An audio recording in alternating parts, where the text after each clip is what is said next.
It's NGAMING Tonight with your host, Lachlan Wortman. Tonight we welcome the godfathers of gaming, Atari founder Nolan Bushnell, and owner of Intellivision, Keith Robinson.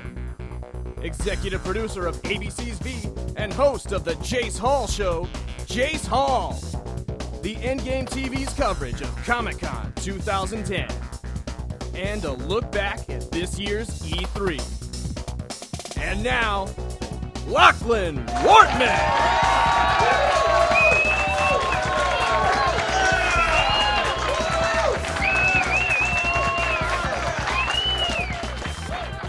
Good evening and welcome to the first ever episode of NGAMING Tonight. I am Lachlan and I will be your guide through this journey into the world of gaming. So, what is NGAMING Tonight? This is a show that brings back the soul of what gaming is really about. Interviews, footage, broadcasting from the gamers to the gamers. Now, speaking of which, there have been some huge developments this month in gaming. StarCraft 2 has finally hit stores. Comic-Con saw the unveiling of Street Fighter vs. Tekken. Crysis 2 has a release date for March 2011. Also, more talks that Duke Nukem Forever, the long-awaited sequel, might finally be released. Now, you thought I was going to make a joke there about Forever, didn't you? Because it has the word forever in it, and it's literally taken forever. And we don't joke on this show. All very serious. Now, despite being busy, I did get a chance to get down to my local game store and get my hands on the new StarCraft 2. Now, while I was there, however, I was struck with, a little nostalgia, so thought to myself, I'll pick up a copy of GTA 3. Now, the sales assistant had no idea what I was talking about, so I tried to describe to her. I told her it's about this guy who drives around, crashing cars, swinging iron bars, gets chased by the police, and basically just sleeps with hookers. Now, I'm the only person to own the new version of Tiger Woods' PGA Tour 2011. Now, tonight we have a fantastic show ahead of us. What better way to start our first episode than with the godfathers of gaming themselves? Nolan Bushnell, the inventor of Atari, and Keith Robinson from Intellivision. Pioneers of gaming representing the two original consoles. We also have the funniest man in gaming, Jace Hall. But first, Ngame TV have been busy these last few weeks. We had a crew shooting everything game-related at this year's Comic-Con. Marisha Ray has the coverage. Let's check it out.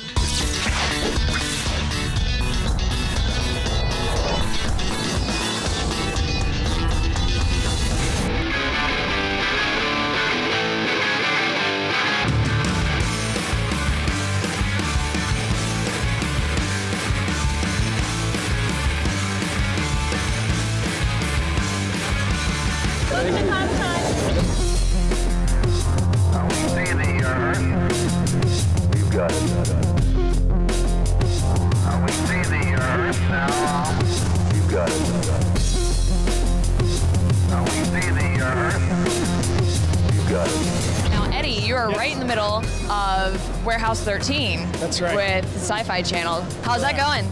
It's amazing. Our first season, we were the #1 most watched show in the 17-year history of the network. How long does it take to normally design and build an action figure before it hits the shelves? You take the license first, which could take, months of negotiations. 2D first on a paper, it'll be taken into 3D, rendered, so if a change needs to be made, you can make the change, no problem. We want to make sure the stuff's right.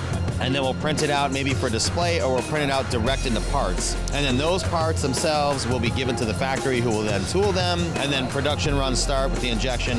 So it could take possibly about 6 months, maybe 5 to 6 months. I answer high fantasy MMO. The concept is angels versus demons. You get to play a divine celestial race that can fly, and there's a lot of PvP. You really have to watch not just your back, but above you, below you, all around. I just got done playing the demo, Beast Mode, for Gears of War 3, and I'm here with Rob Ferguson, who is the executive producer. I really like the way you guys made the combat. Yeah, I mean, everybody's been playing with Gears 1 and Gears 2. You got to play, you know, fighting the Locust. Now you get to be a Locust and just get to tear humans apart. It's awesome fun. We've been pushing it with each one. I think with each version of the game, we become more confident in our storytelling, so we try to tell more and more story in it. That's great, because we're playing with the timeline a little bit in Gears 3 here, kind of like in Pulp Fiction.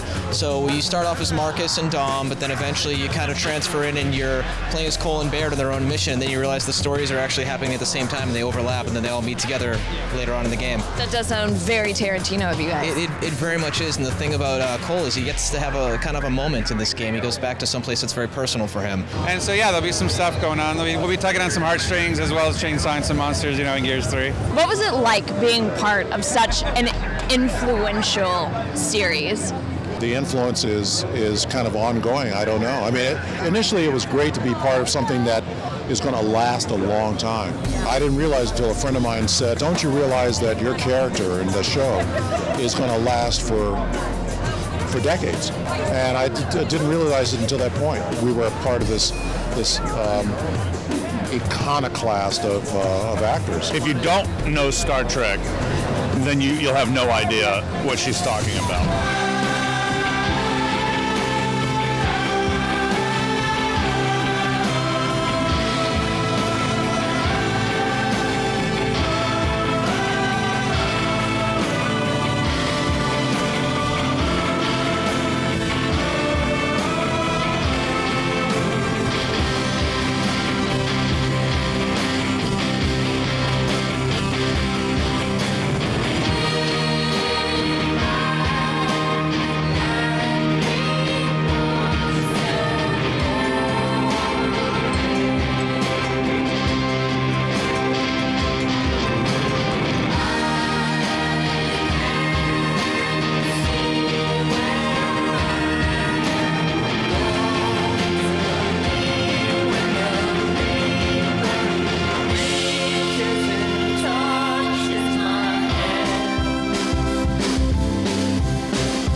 Get better than this.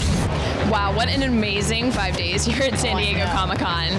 God, we got to see so much stuff. I know, we got to see the Avengers, the cast of the Avengers. Yeah, I got to talk to the majority of the crew over at Star Trek. And of course, all the cosplayers were absolutely amazing. They're so talented. They're some of my favorites. Yeah. As always, thank you guys for tuning in here at Ngame TV. I'm Marisha Ray. And I'm Chloe Drake.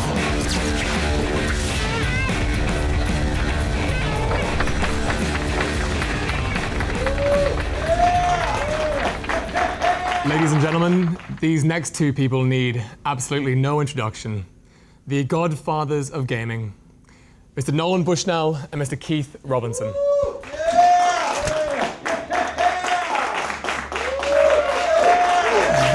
Thank you so much for coming. Have a seat.